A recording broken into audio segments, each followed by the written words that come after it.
Hey again, and welcome back. I got a little bit of a new platform here. This doesn't replace the purple thing. This is just sort of a platform I set up to lift my work a little closer to me, and also the grid gives me a nice aiming target. Also gives you an idea of how big things are. So each one of these squares is a square centimeter. So yeah, metric. Interesting. I figured we'd do a kit today, and a simple one at that. So this one's got two capacitors, four resistors, two LEDs, two transistors, and it is a multivibrator. It's an awesome little circuit. You do not need to do this on a kit. If you have all these parts, you should put it together.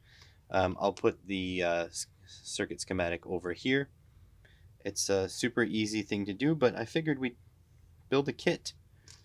So this won't be a world record run by any means, but yeah, I figured I'd put it together. So let's start. I'm gonna probably put all the parts in. Man, these caps are, oops, those are diodes. I was gonna say these caps are really small for the footprint, but they were diode footprints. So yeah, I'm probably gonna put every single part in before soldering it up. Just makes a little bit less flipping. And the principle of this kit is that your resistors and your capacitors can never ever be 100% the same. And so the slightest variation in the kit build, and in the component, sorry, will make one of the capacitors charge before the other one. And the first capacitor to charge will activate its transistor, which will turn on its LED until it's discharged, and then when it's discharged, the other capacitor will take over, turn on its transistor, and basically just oscillate ad infinitum. So this is a 9014 transistor that goes in there. Hopefully that's relatively in focus. 9014, yep. Got that.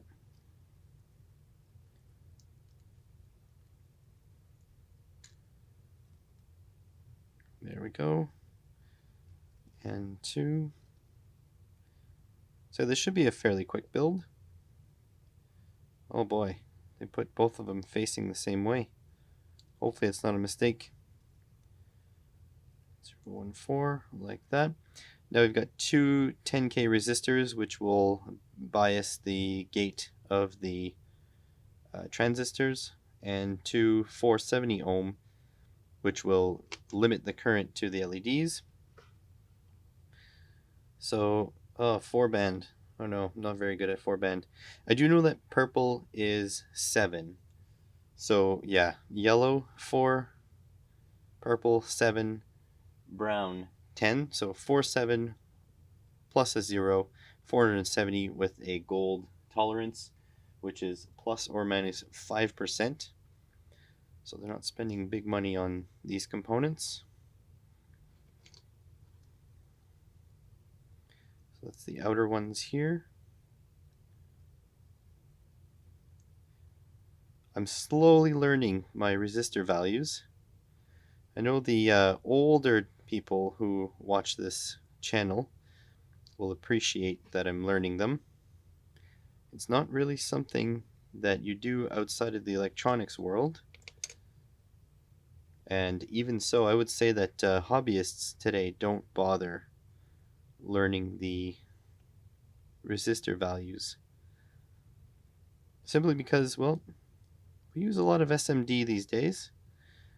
And SMD has the numbers printed on them instead of resistor color codes. And on top of that, multimeters are so cheap. There's lots of reasons. This resistor isn't quite sitting properly. So I can bend it out. Alright, now the other ones should be 10K. So let's see.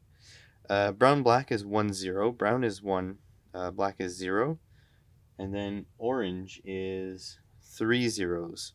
So 1 0 plus 3 zeros, that's 10K. Actually, well, I'm surprised. I actually know the value is a bit better than I thought. I'm going to put the gold band downwards. The gold band just means plus or minus 5%. They're not super high quality. The ones you get from China in those big kits, the blue ones, they typically are 1%, although I don't know if they're 1%. I'll have to measure them. There you go, managed to get all the resistors in the right way. And now for this terminal lug here.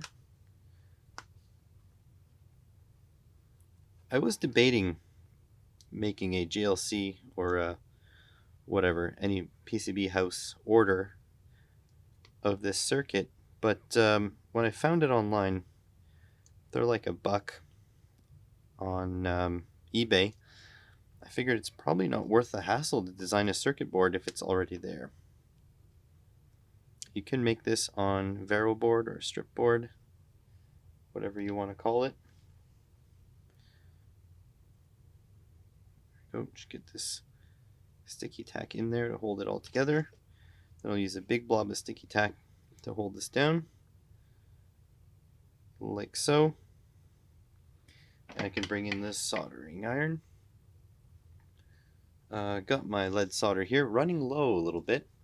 I have another roll, but then I don't have anything else, so I may have to do a search for a new solder to replace this one.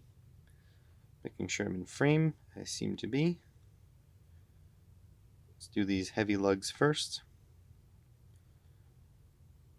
The iron's up at 350C. I believe this is the ground, so it's taking up a lot of heat.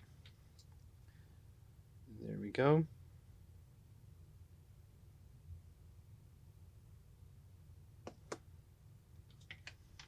Okay, that's done.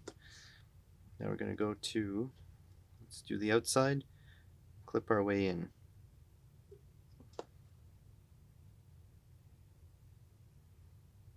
It's nice to make kits once in a while. I'm going to order more of these. They're just fun.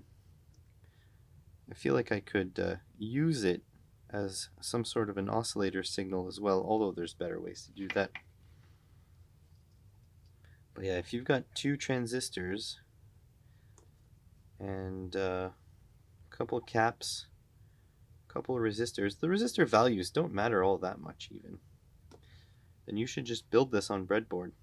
I'll put a link up top where I actually built this exact circuit before, just using breadboard components.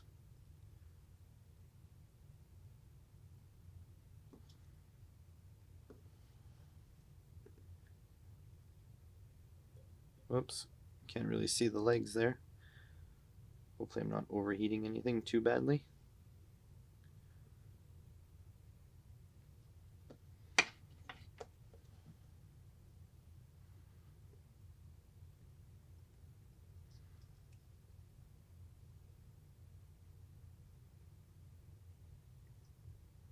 I have to say, this solder lasted me a long time. I bought this stuff years ago now, probably two-ish years ago. It's because unless you're doing like big power components, you're not actually using that much of it at a time. So a roll actually lasts you quite a while. I think this was 100 grams or 50 grams in the roll. Not a lot in the big scheme of things. But it's just lasting me forever, which is great.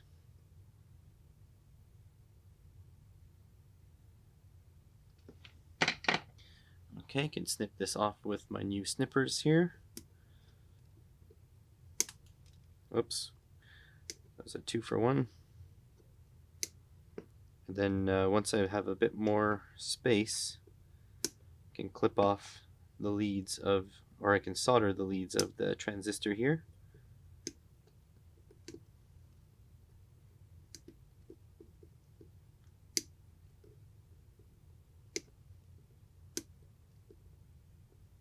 I don't know if I soldered that one. Whoop. bigger blob there. Let me get this one done properly.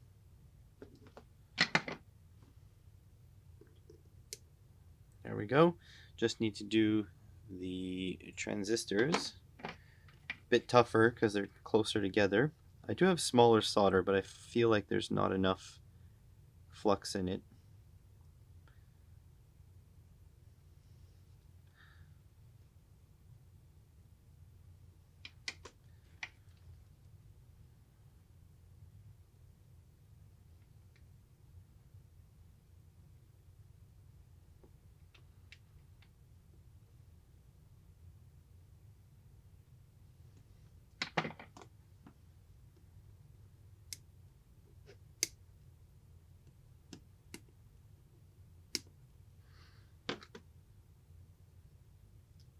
Just soak up all this stuff.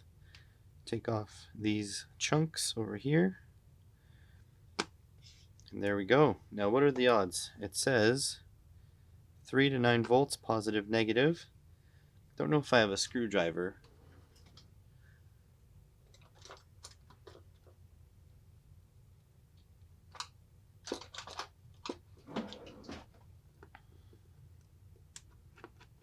I do have a screwdriver that fits these. That's great. Okay. Bring in my little power supply here. Set to 12.2. That's a little high. Let's go down. This is what, 3 to 9. Let's go 8.5. I'm going to set that. Positive over this way. Sort of have to tighten this down as you go. Doesn't clamp very well. That's one. And negative here.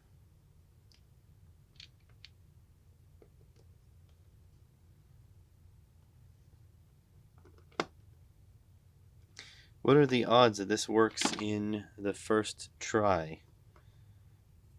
Place your bets. Oh, they're red LEDs. I wouldn't have known that. And there we go. So basically what happens is each side is on its own sort of circuit, but it does cross over.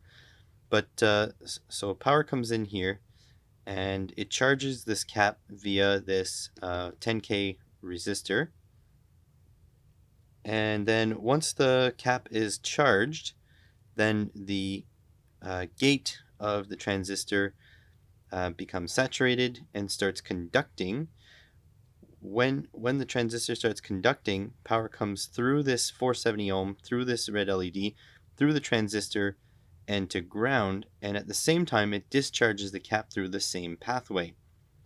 And then once that's discharged, then the next cap will charge up through the 10K, bias the gate up, and then let the transistor flow current, which will discharge the cap, and then vice versa. So only one of these can be on at the same time, and you can control the speed of the oscillation by the size of the cap and the size of the resistor, so the resistance and the capacitance. That's a really cool, easy circuit in general. Oh, something happened. Not sure what, but something happened. I didn't see if the... Oh, it works. One of these wires I think is a little iffy. Yeah. Up at the connection end up there. But that's okay. So yeah, super simple, and it draws next to no current, 15 milliamps. And you can probably drop the milliamp, the current draw by increasing these resistors and increasing these resistors. But yeah, if you put bigger caps and bigger resistors, it'll go slower. If you put smaller caps and smaller resistors, it'll go a lot faster. So yeah, this is pretty nice. If you'd like a full circuit analysis of how this works, let me know in the comments below and maybe we'll make that happen. But for now, this is just a little kit. I had a few minutes to put together a video, so I figured I would. So I want to thank you again for watching, and I'll catch you next time.